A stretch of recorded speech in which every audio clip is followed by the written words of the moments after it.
Welcome to RTV. నేను మీ గయాజ్ని.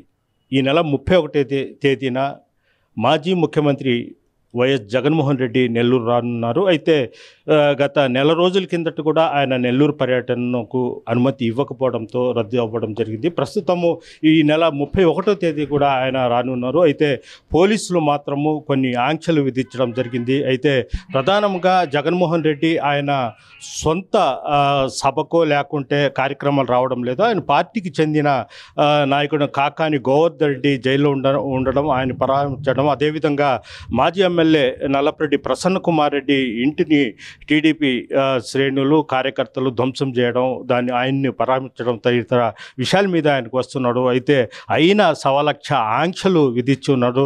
అయితే వైఎస్ఆర్సీపీ శ్రేణులు మాత్రము ఎక్కడ తగ్గడం లేదు. మేము జగన్మోహన్ రెడ్డి ఖచ్చితంగా వస్తారు, మీ చేత అయితే కేసులు పెట్టుకోండి అని ఒక టెన్షన్ వాతావరణం మాత్రం నెల్లూరులో నెలకొని ఉంది. దీని మీద మాట్లాడేందుకు ఎమ్మెల్సీ చంద్రశేఖర్ రెడ్డి ప్రస్తుతం మనతో ఉన్నారు. ఆయనతో మాట్లాడుతూ, సార్ నమస్తే, అసలు ఏంటి ప్రోగ్రాం? మొట్టమొదటిగా కాకాని గోవర్ధన్ రెడ్డి గారిని ఒక అక్రమ కేసులో అరెస్ట్ చేసిన తర్వాత జగన్మోహన్ రెడ్డి గారు నెల్లూరుకు వచ్చి గోవర్ధన్ రెడ్డి గారిని పరామర్శించాలని ఆలోచించడం కూడా జరిగింది. ఆ క్రమంలో జూలై 3వ తారీఖున వస్తారన్నప్పుడు మేము ఒక 1 వీక్ ప్రేయర్గానే హెలిప్యాడ్కి సంబంధించి కొన్ని ఆప్షన్స్ కూడా పోలీస్ డిపార్ట్మెంట్కి కానీ అదేవిధంగా అధికారులకు కూడా ఇవ్వడం జరిగింది. అయితే ఒక్కరోజు ముందు దాకా కూడా మాకు ఏ విషయాన్ని కూడా తెలియచేయకుండా ఒక్కరోజు ముందు ఇవన్నీ కాదు, కేవలం జైలుకి పక్కనే ఆనుకొని ఉన్నటువంటి ఒక అడవిలో ఒక ప్రాంతాన్ని చూపించి ఇక్కడ మాత్రమే మీరు హెలిప్యాడ్లో తీసుకోవాలా, అక్కడ చాపర్లో మీరు ల్యాండ్ కావడం కానీ పక్కనే గోవర్ధన్ రెడ్డి గారిని ములాఖతులో పరామర్శ అయిపోయిన తర్వాత మళ్ళీ మీరు వెంటనే వెళ్ళిపోవాలి, ఇక్కడి నుంచి ఇక్కడ బయటకు రావడం కానీ చేయడం కానీ చేయకూడదని చెప్పి ఆంక్షలు కూడా విధించడం జరిగింది. 24 గంటల లోపల ఆ జంగిల్ క్లియరెన్స్ కానీ రోడ్స్ వేసుకోవడం కానీ పాసిబుల్ అయ్యే అంశం కూడా కాదు. నెక్స్ట్ ఆయన కోసం వచ్చే వాళ్ళని కనీసం చూడకుండా ఉండడం కూడా పాసిబుల్ కాదు. సో కాబట్టి అలాంటి పరిస్థితుల్లో ఆ రోజు పోస్ట్పోన్ చేసుకోవడం కూడా జరిగింది. అయితే ఆ తర్వాత క్రమంలో మళ్ళా ప్రసన్న కుమార్ రెడ్డి గారి ఇంటి మీద దాడి జరగడం కానీ ఎక్కడా లేని సంస్కృతి నెల్లూరు జిల్లాలో ఈరోజు మనం చూస్తున్నాం. ఒక మాజీ మంత్రిగా ఎమ్మెల్యేగా పనిచేసినటువంటి జిల్లా పరిషత్ చైర్మన్గా పనిచేసినటువంటి గోవర్ధన్ రెడ్డి గారి మీద అక్రమ కేసులు పెట్టడం, అలానే మాజీ మంత్రిగా పనిచేసినటువంటి ప్రసన్న కుమార్ రెడ్డి గారి ఇంటి మీద దాడి చేయడం, ఇలాంటి పరిస్థితులు మన నెల్లూరు జిల్లాలో చూస్తూ ఉన్నాం. అందరూ కూడా ఆశ్చర్యంగా చూస్తూ ఉన్నారు, ఎందుకు ఇలా చేస్తూ ఉన్నారని.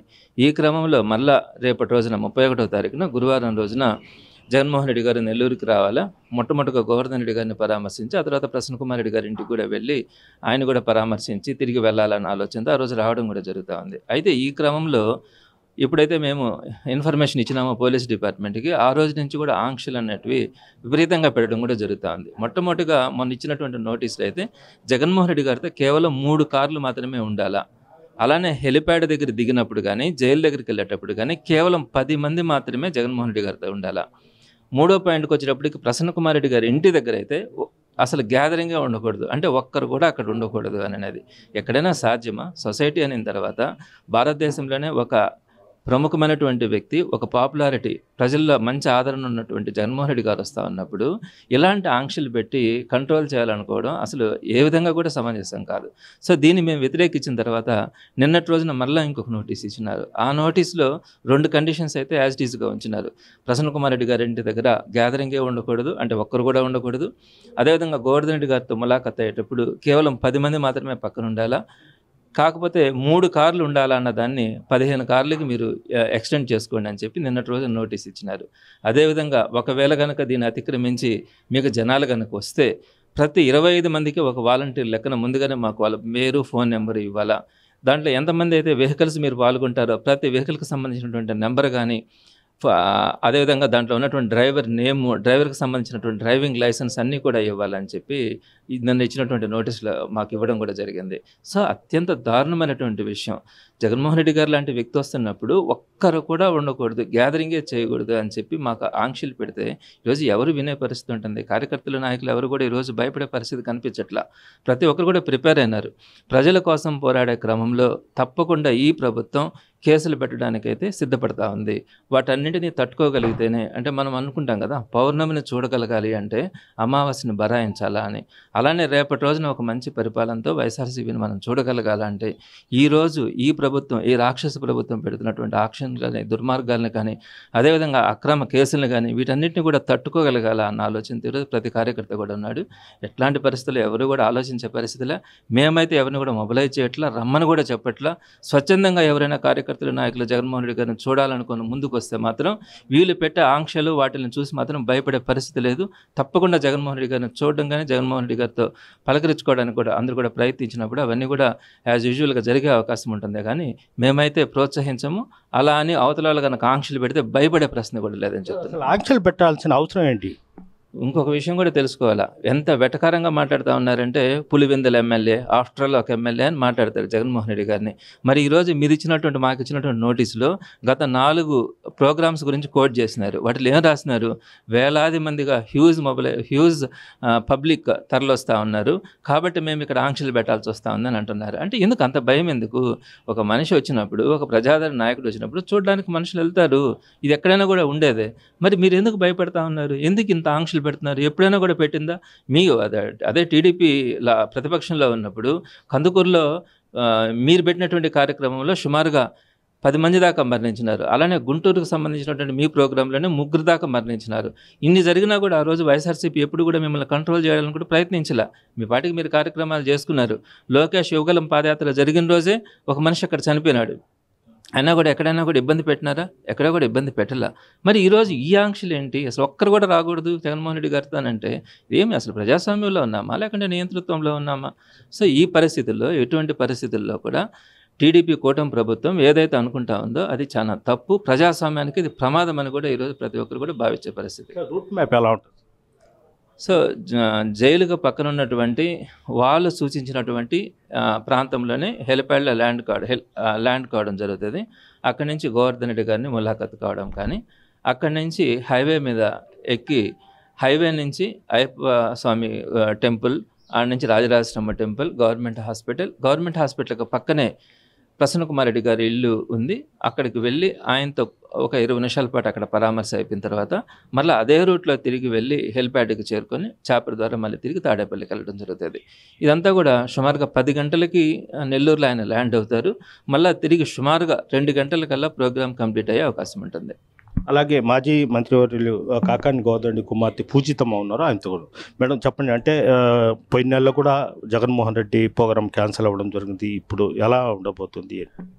అంటే జనాలు ఎంత భయపడుతున్నారు జగన్మోహన్ రెడ్డి గారు వస్తే అని అంటే, ఎంత దారుణానికి దిగజారిపోయినటువంటి రాజకీయం ఈరోజు చూస్తున్నాము. జగన్మోహన్ రెడ్డి గారు ఆయన కోసం పనిచేసినటువంటి వ్యక్తి. మా నాన్న మీద ఆయన అభిమానం ఉంది కాబట్టి ఆయన్ని చూడడానికి వస్తున్నారు.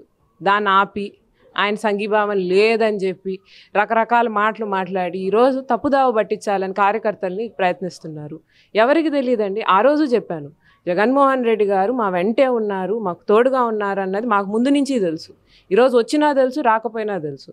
జనాలు ఆయనకి ఎప్పుడు తోడుగా నిలుస్తారు అనేది కూడా అందరికీ తెలుసు. ఎవరిని ఆపాలని ప్రయత్నిస్తున్నారో నాకు అర్థం కావట్లేదు. సరే, నన్ను ఆపుతారు, ఇంకో 10 మందిని ఆపుతారు. 100,000 జనం ఉంటే వాళ్ళందరినీ ఎవరెవరు వచ్చి ఎక్కడ ఆపగలరు, ఎక్కడ కట్టుదిట్టం చేయగలరు అని నాకు అర్థం కావట్లేదు. మనం ఒకటి అంటే మామూలుగా జగన్మోహన్ రెడ్డి వస్తున్నప్పుడు చాలామంది భారీ ఎత్తున కార్యకర్తలు వచ్చే అవకాశాలు ఉండే. వైఎస్ఆర్సీపీ శ్రేణులతో కూర్చొని పోలీసు కానీ వేరే ఇంటెలిజెన్స్ కానీ కూర్చొని ఎలా చేయాలా భద్రత ఈ చూడకుండా ఆంక్షలు విధించడం వల్ల వాళ్ళ మైండ్లో ఏముందని భావించుకోవచ్చు. అంటే పాపం వాళ్ళు చెప్తున్నారు కదండి, ఇటువంటి యాక్సిడెంట్లు జరిగాయి, ఇన్సిడెంట్లు మళ్ళీ రిపీట్ అవ్వకూడదు అని చెప్పి. అంటే పాపం ప్రభుత్వము, పోలీస్ యంత్రాంగము మేము పూర్తిగా వైఫల్యం చెందాము, మేము చేయాల్సిన ప్రికాషనరీలు మేము చేయలేము, కాబట్టి మీరే మా తరఫున ప్రజల్ని జాగ్రత్తగా చూసుకోండి అని చెప్పి మనకి చెప్తున్నారు. ఇంకా దాన్ని మనం ఏం మాట్లాడగలం అంతకుమించి? అంటే వైఎస్ఆర్సీపీ కార్యకర్తలు కూడా చెప్పడం ఏంటంటే, బాల్ని ఎంత కింద కొట్టాలని చూస్తారో బాల్ అంత పైకి ఎగురుద్ది, వైఎస్ఆర్సీపీ కార్యకర్తలు కూడా అంతే, రేపు చూపిస్తామంటున్నారు. అంటే ఒకటి ఉందండి, దీని మీద కేసు పడుతుందేమో అన్న భయం ఎవరికైనా ఉండొచ్చు. ఖచ్చితంగా మనం జైలుకి వెళ్తాము అనేది మా అందరికీ తెలిసిపోయింది, నాతో సహా. ఏమో నేను కూడా I can also be lucky, అదృష్టం నాకు కూడా దక్కొచ్చు. కాబట్టి అది తెలిసిన వాళ్ళము, దానికి అది ఎదుర్కోవడానికి సిద్ధమైనటువంటి వాళ్ళం ఇంకా భయపడాల్సినటువంటి అవసరం ఏముంది? జరుగుద్దేమో అనేది ఏం లేదు, జరుగుద్ది ఖచ్చితంగా, మాకు తెలుసు. ఇది పరిస్థితి. మొత్తం మీద జగన్మోహన్ రెడ్డి ప్రోగ్రాము ఒక టెన్షన్ వాతావరణం మాత్రం ఏర్పడింది. ఇటు వైఎస్ఆర్సీపీ శ్రేణులు మొత్తం మాత్రం తగ్గడం లేదు. కేసులు సైతం మేము భయపడమంటున్నారు. అదేవిధంగా కూటమి ప్రభుత్వం కూడా కొన్ని ఆంక్షలు విధించి కుట్రపూరితమైన ఇది చేస్తుందంటూ వాళ్ళు కూడా ఆరోపిస్తున్నారు. మొత్తం మీద రేపు జగన్మోహన్ రెడ్డి ప్రోగ్రాం ఎలా జరుగుతుందనేది కూడా మనం వేచి చూడాల్సి ఉంది. వీడియో ప్రదీప్తో గ్యాస్ RTV నెల్లూరు నుంచి. తెలుగులో న్యూస్ కి ఫాస్టెస్ట్ యాప్ ఇప్పుడు టోటలీ న్యూ అవతార్లో జస్ట్ 5 seconds లో కంప్లీట్ న్యూస్. సోషల్ మీడియాలో ట్రెండ్స్ కి one stop solution. Live TV app voice search option తో ఇప్పుడే డౌన్లోడ్ చేయండి లేదా అప్డేట్ అయిపోండి. యాప్ లింక్ డిస్క్రిప్షన్ లో ఉంది.